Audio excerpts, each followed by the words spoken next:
Bonjour et bienvenue dans la chaîne Mathématiques Sciences. Aujourd'hui, je prends à expliquer une nouvelle vidéo, qui est une vidéo donc d'exercice dans laquelle nous allons voir comment on peut construire et donc utiliser la section plane, cette fois-ci dans cylindre de révolution. Donc là, je te laisse mettre la vidéo en pause pour d'abord réaliser la section plane de ce cylindre par rapport à un plan parallèle à une des bases. Et après, on nous dit qu'on donne O' qui est égal à 4 cm. Donc on nous demande de calculer le volume de la pyramide, de la partie du cylindre de révolution non assurée. Donc là, vous voyez, vous avez une partie assurée. Bon, on demande de calculer le volume en fait de la partie non assurée.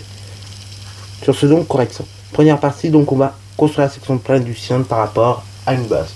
Je vous rappelle donc que quand vous construisez une section plane de cylindre par rapport à un plan qui est parallèle à une base, du coup en fait vous retrouvez la même base qui est un disque, mais cette fois-ci donc de même rayon et de même dimension. Ok, donc en gros vous retracez en fait le même disque. Alors là pour le cylindre c'est pas très facile, je sais c'est pas évident, puisqu'en fait il va reproduire ceci, une ellipse. Donc on va réaliser plus ou moins une ellipse qui ressemble à ça. Alors là pareil, on va mettre des pointillés.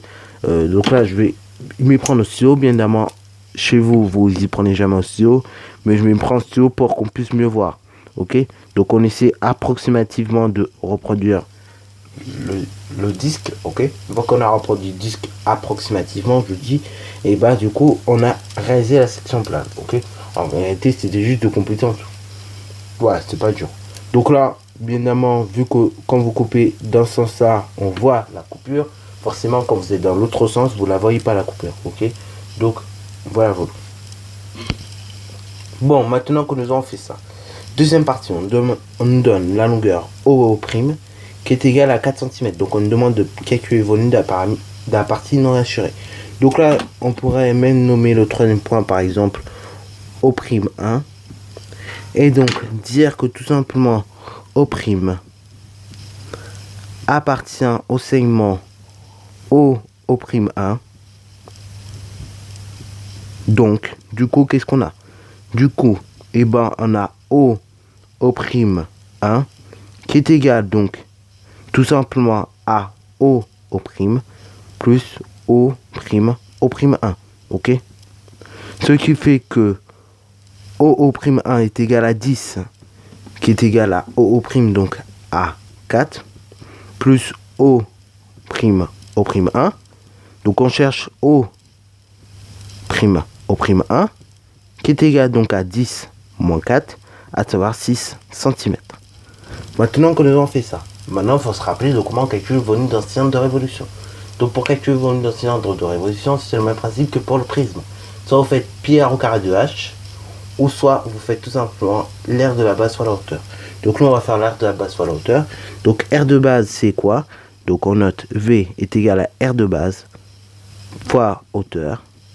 Donc v est égal à tout simplement l'aire de la base. Donc l'aire de la base c'est un disque. Donc là le disque il faut préciser son rayon. Donc je vais le repréciser en bas. Donc le rayon on va dire qu'il est de 4 cm. Donc le rayon est 4 cm.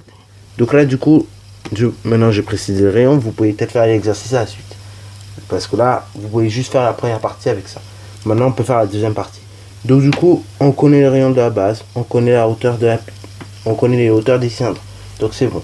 Donc du coup on peut noter que le volume est égal à l'aire de la base, donc à rayon, donc rayon fois rayon et donc fois pi, donc à 2 fois 2 à 4 pi. Ok, donc c'est égal à 4 pi. Pourquoi? Parce que pi r au carré de h, c'est pi, c'est tout simplement pi multiplié par rayon. Or, rayon fois rayon, c'est 2 fois 2. 2 fois 2, ça fait justement 4. Donc justement, vous êtes tombé sur un coup de chance, quoi. Donc ça fait 4 multiplié par pi. Donc ça fait 4 pi multiplié par hauteur. Donc la hauteur, on a dit qu'elle faisait donc 6. Donc 4 hauteurs. 4 pi multiplié par 6. Ceci, on peut le réduire légèrement. Ça se réduit très facilement. 4 et 6, ça se regroupe ensemble puisque c'est que de multiplier. 4 pi, c'est 4 fois pi. Donc on peut tout regrouper ensemble quand on a des multiplications. Donc 4 fois 6, on a dit 24. Donc ça fait 24 pi. Ça, c'est la valeur exacte du volume tout simplement du cylindre. Mais maintenant, le volume approché, voyons qu'est-ce que ça fait. Donc 24 pi à la calculatrice. Parce que là, franchement, je peux pas vous dire que je connais ça par cœur. Donc voyons qu'est-ce que ça nous donne 24 pi à la calculatrice. 24 pi à la calculatrice, ça nous donne environ 75,40, ok. Donc 75,4 cm3. Et donc là c'est le volume et bah, du cylindre de révolution. Pareil, vous pouvez mettre une petite phrase de volume de ce cylindre et de 75,4 cm3 environ, ok. Voilà, alors là je vais pas spécialement écrire parce qu'au final faudrait tout justifier tout. Mais bon, voilà, voilà, on peut très bien écrire la phrase finale, ok. Voilà, voilà. Bon, bien évidemment, pour quand même que vous preniez l'habitude de faire, je vais le faire, ok. Mais à la base, je voulais pas trop le faire. Donc voilà, c'est juste pour que vous preniez l'habitude de le faire, parce que même si vous avez la flemme et tout de le faire, faut le faire, ok. Donc le volume de ce cylindre est d'environ 75,4 cm3. Mettez bien environ, parce que justement ce n'est pas une valeur exacte. Si vous voulez mettre la valeur exacte dans la phrase, il faut dire 24 pi. Or 24 pi, les gens ne savent pas vraiment ce que ça veut dire.